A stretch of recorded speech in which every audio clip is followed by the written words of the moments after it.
When it comes to using the food processor, there are a few things you can do, but with the S-Blade, which is what I'm going to demonstrate for you now, there's two main things that I generally do. The first thing is when it comes to making things like nut pâtés, the mushroom pâté that I'm going to be showing you, or other dessert type recipes.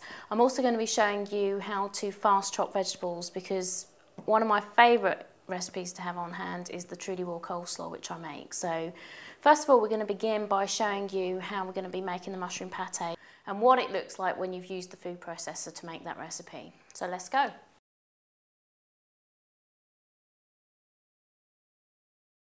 One of my favourite savoury recipes is the one I'm going to be sharing with you now, which is a special mushroom pâté. Now, what's great about this recipe is that it actually tastes like it's got dairy in it. So for those of you who like creamier textures, you're going to love this particular recipe. And the good news is, as with all of my recipes, it really will take you no time at all. So let's talk first of all through the ingredients. What we have here is a couple of cloves of garlic, 2 cups of almonds, organic and much better, by the way.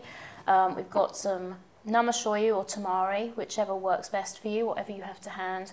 We've got some fresh lemon juice, the mushrooms, of course, very important, and then we have some fresh parsley. Okay, so very easy to get hold of ingredients. This can be bought in any supermarkets and it's just as good as the namashoyu. So all we need to do now is prepare some of our ingredients and get started. So, in terms of equipment, I'm using a food processor here, but you could use a hand blender. And the first thing I'm going to do is just grind up the almonds. And that's just really to help make a nice smooth mixture when we come to making the pâté itself. So, let's give this a whiz.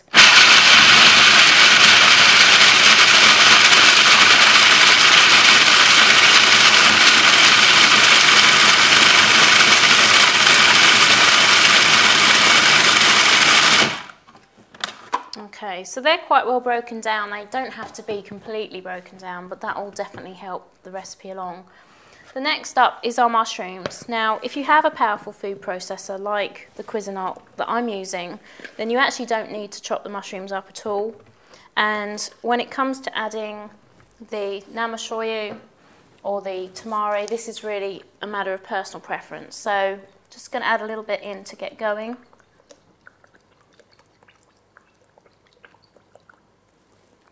Okay, and then the lemon juice, and we'll do the parsley as well. And again, just don't use all the parsley at once because you might prefer it with a milder taste and you can save some for later. But the garlic definitely will make a big difference, so we're going to put all of that in. And again, you may choose to chop it more finely to help it blend in. I'm just going to cut it into 3 or 4 pieces just to make it a bit smaller.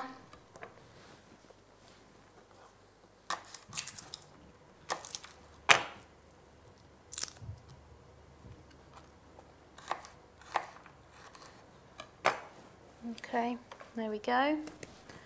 We'll just pop the lid on.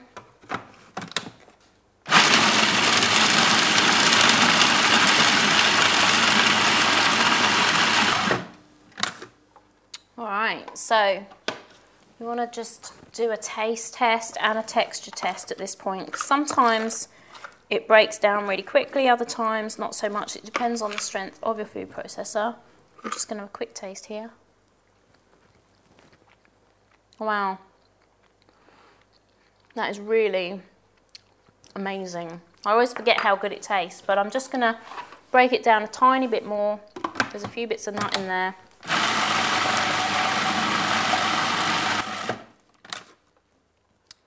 Perfect. Okay. So this is how it looks. Just like any mushroom pâté you might find in a store. And it's the perfect accompaniment to a salad. It's actually just perfectly delicious on its own, but you can spread it on flax crackers or your bread or something like that. And I have to have some more, honestly, because it's so good.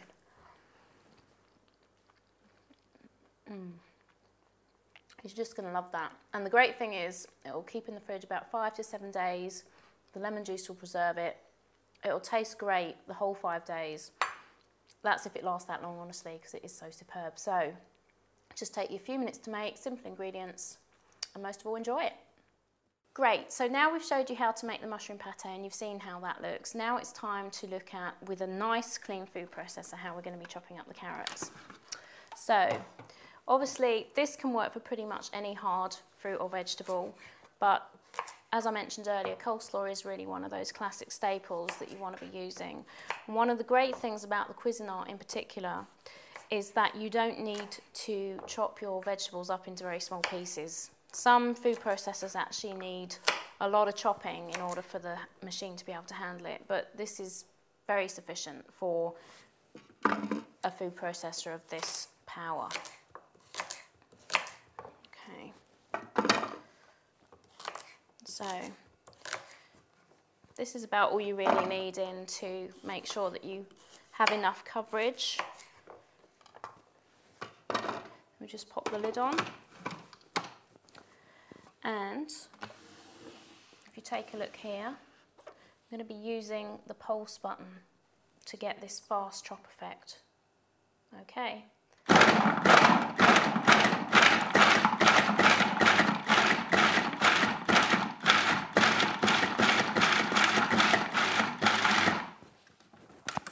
Alright, so after a few pulses, we have what is a very rough chop. So if you want something that's a bit more chip-like, then you would stop at this point. But we're going to go a bit longer.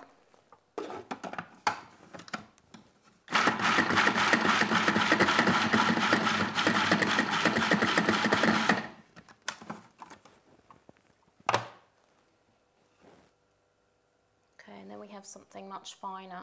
And of course you can keep going until you get the size that you desire, but just know that the longer you keep going, the more mushy it's likely to get, which could actually spoil the end product. So you want to keep checking in on how you're going as you blend. So that's two of the most useful ways that I can share with you as to how to use your food processor, and just know that there are a million other ways which you will of course start to explore the further you get into raw food. But when it comes to beginning and starting off, these are the two most common ways that you will undoubtedly use to make your raw food recipes come to life.